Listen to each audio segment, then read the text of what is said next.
Presiden Prabowo menjadi salah satu pemimpin negara yang berpidato di konferensi tingkat tinggi PBB untuk penyelesaian damai masalah Palestina. Dalam pidatonya, Presiden Prabowo menekankan kembali bahwa Indonesia mendukung negara Palestina dan solusi dua negara untuk perdamaian di wilayah Palestina dan Israel. Konferensi tingkat tinggi PBB untuk penyelesaian damai masalah Palestina, Presiden Prabowo akan berpidato pada sesi debat umum sidang Majelis Umum ke-80 Perserikatan Bangsa-Bangsa di markas besar PBB New York. Pidato Presiden Prabowo berlangsung pukul 9 pagi waktu setempat atau Selasa malam pukul 20 waktu Indonesia Barat. Sidang Majelis Umum tahun ini dipandang sebagai momentum penting bagi Indonesia untuk kembali menegaskan peran aktifnya di forum multilateral tertinggi di dunia.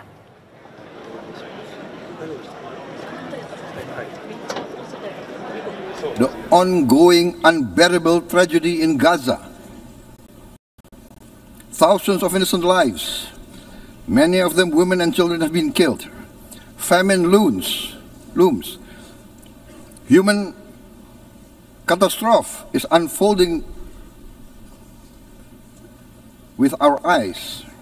We condemn all acts of violence against innocent civilians. Therefore, it is today with dignity that we gather to take our historical responsibility. This responsibility speaks not only to the fate of Palestine, but also to the future of Israel, and also the very credibility of the United Nations. We condemn all violence against innocent civilians.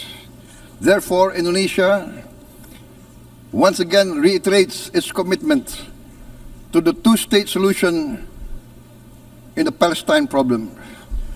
Only this two-state solution will lead to peace. We must guarantee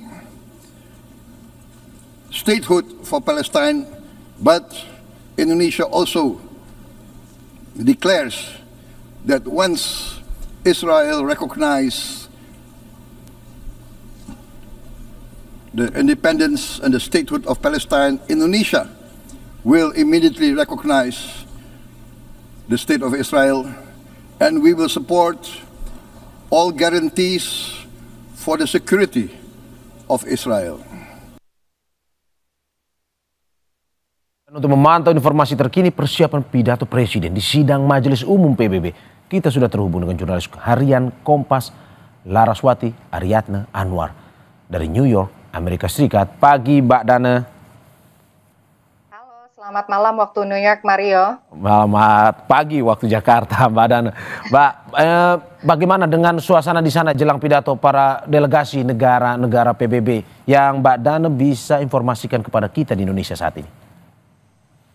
Rangkaian sidang Majelis Umum PBB itu dimulai hari ini. Kalau untuk waktu New York ini sekarang itu Senin ya, 22 September.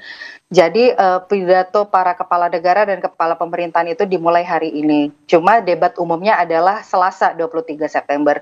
Tadi itu ya kalau kita bisa persiapannya, kita harus melihat dari persiapan kota New York itu lalu lintas pada dialihkan, sama seperti Jakarta. Kalau setiap kali di Jakarta ada acara KTT itu kan lalu lintasnya dialihkan, dan gedung Sekretariat Jenderal PBB itu kan sebenarnya dekat ya dari Perutusan Tetap Indonesia untuk PBB, cuma jalan 10 menit harusnya sampai, tapi karena pengalihan lalu lintas kita terpaksa memutar.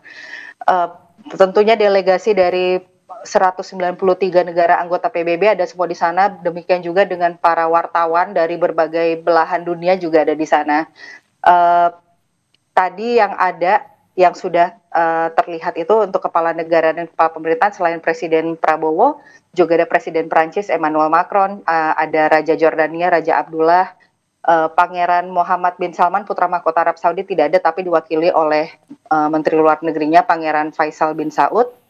Ada Presiden Portugal tadi De Souza, dan juga ada Presiden Brazil Inacio Lula da Silva. Untuk sementara ini belum terlihat Presiden Rusia Vladimir Putin, Presiden Cina Xi Jinping, dan Presiden Amerika Serikat Donald Trump juga belum terlihat di Kompleks Sekretariat Jenderal PBB. Gitu, Mario.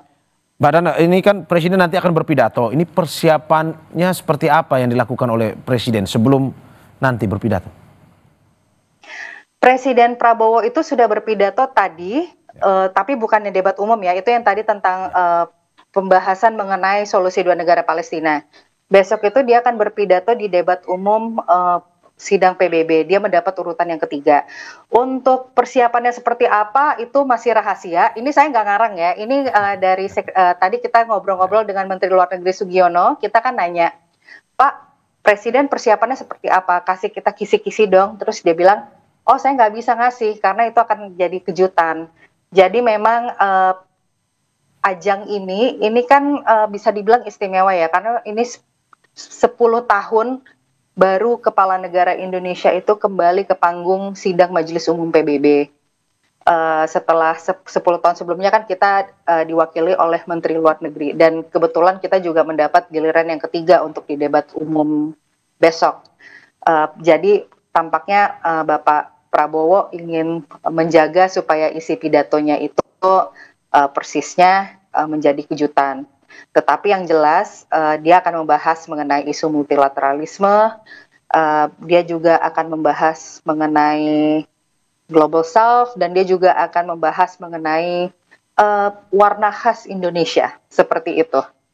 Oke, Mbak Dana, kalau misalkan persiapannya saja masih menjadi kejutan, surprise nih buat kita karena ya ini sebuah acara yang besar, 10 tahun absen akhirnya kembali Presiden Indonesia di sidang umum PBB. Kalau bocoran isu terkini yang akan disampaikan, apakah juga masih menjadi surprise buat kita atau mungkin sudah ada bocoran sedikit?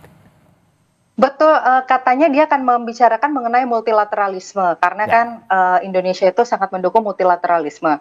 Tapi multilateralisme seperti apa yang didukung oleh Indonesia dan bagaimana Indonesia akan mempraktekannya itu yang kita belum tahu, Mario. Jadi itu yang akan disampaikan oleh Bapak Prabowo besok. Kalau soal multilateralisme sebenarnya Sekretaris Jenderal PBB Bapak Antonio Guterres itu memuji Indonesia karena hari Jumat kemarin tanggal 19 Wakil Tetap Indonesia untuk PBB Bapak Umar Hadi itu menyerahkan surat kepercayaan kepada Pak Sekjen Guterres, dan di sana Pak Sekjen Guterres itu memuji dan dia menyebut Indonesia itu sebagai privilege partner, atau mungkin bisa diterjemahkan ya secara kasarnya, secara kurang lebihnya itu mitra istimewa, karena Indonesia ini adalah salah satu negara yang selalu konsisten mendukung multilateralisme dan inklusivitas. Terlepas dinamika geopolitik, kita selalu negara yang non-blok, kita tidak berpihak dengan kubu adidaya tertentu, dan kita juga dipercaya menjadi jembatan dialog seperti itu. Nah, tapi bagaimana Presiden Prabowo menafsirkan multilateralisme ini di masa kepemimpinannya, nah itu yang akan menjadi kejutan besok. Oke, Mbak Dana, kalau secara antusias di Indonesia sendiri ya sangat antusias ya Mbak dengan pidato yang akan disampaikan Presiden Prabowo di sidang nanti. Tapi kalau memotret diaspora yang ada di sana, apakah memang juga seantusias termasuk juga para pemimpin dunia lainnya di sana terhadap Indonesia? Kalau soal diaspora, saya cuma bisa bilang mengenai diaspora yang saya temui kemarin ya, kan diaspora Indonesia di Amerika itu lumayan banyak ya, saya tidak bisa berbicara bahwa ini mewakili pemikiran mereka semua, tapi setidaknya untuk kelompok diaspora yang kemarin menyambut kedatangan Pak Presiden Prabowo di hotel di New York itu mereka antusias, mereka bangga bahwa 10 tahun akhirnya Presiden Indonesia menginjakan kaki kembali ke Sekretariat Jenderal PBB. Memang sebelumnya Presiden Indonesia beberapa kali melawat ke Amerika kan, tapi salah satu dari diaspora itu mengatakan ketika dia tidak berada di PBB, karena kan PBB ini bukan cuma datang ke Amerika, ini kan juga panggung yang menggambarkan diplomasi dunia yang sebenar-benarnya 193 negara gitu. Mereka antusias, tapi pada saat yang sama mereka juga memberikan pandangan yang kritis. Artinya adalah mereka menanti gagasan yang dibawa oleh Presiden Prabowo ke sidang Majelis Umum PBB ini gitu. Jadi nggak cuma hore-hore Presiden akhirnya datang gitu, tapi mereka juga menantikan isi pidatonya itu seperti apa. Gitu. Oke, Mbak, kita lebih substansi masuk ke isi sidangnya. Ini ada info bahwa delegasi dari Amerika dan Israel pada saat pidato presiden yang mendukung Palestina nantinya ini akan absen. Ini bagaimana dengan analisa Anda terkait dengan apa hal ini, kondisi pidato ini? yang mendukung Ya, pidato yang presiden-presiden yang mendukung mendukung. Palestina itu sudah terjadi tadi ya. Itu agenda di hari pertama rangkaian sidang Majelis Umum PBB. Tepatnya kalau waktu New York itu berlangsung hari Senin 22 September pukul 15.00. Memang ketika acara itu dibuka, acara itu kan diprakarsai oleh Presiden Prancis Emmanuel Macron dan Pangeran Muhammad bin Salman ya dari Arab Saudi yang diwakili oleh Menlunya Pangeran Faisal bin Saud. Ketika sidang itu dibuka, delegasi Israel dan Amerika waktu itu saya nggak sempat lihat ya karena kan kita pandangannya terbatas. Tapi yang jelas memang delegasi Israel memang keluar dan tentu saja keluar itu menyatakan bahwa ketidaksetujuan terhadap tema yang disampaikan. Tetapi walk out di dalam sidang Majelis Umum PBB itu bukan sesuatu yang baru. Negara-negara lain juga pernah melakukannya ketika mereka tidak setuju dengan isu yang dibahas pada sidang itu. Oke. Mbak, ini dalam lawatan presiden kali ini, usai menghadiri sidang Majelis Umum PBB, apa agenda presiden berikutnya dari informasi yang Anda terima?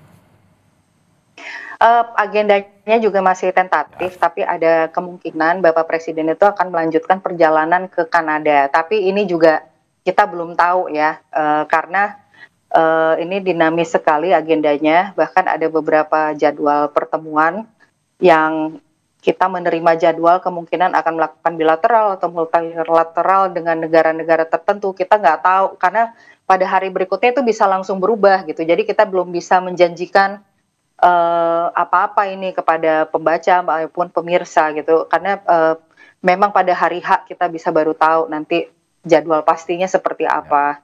Oke, terima kasih atas laporannya jurnalis harian Kompas Laraswati Aryatna Anwar dari New York, Amerika Serikat. Selamat bertugas kembali dan sampai jumpa kembali nanti di Indonesia. Makasih Mario. Terima kasih, Mbak.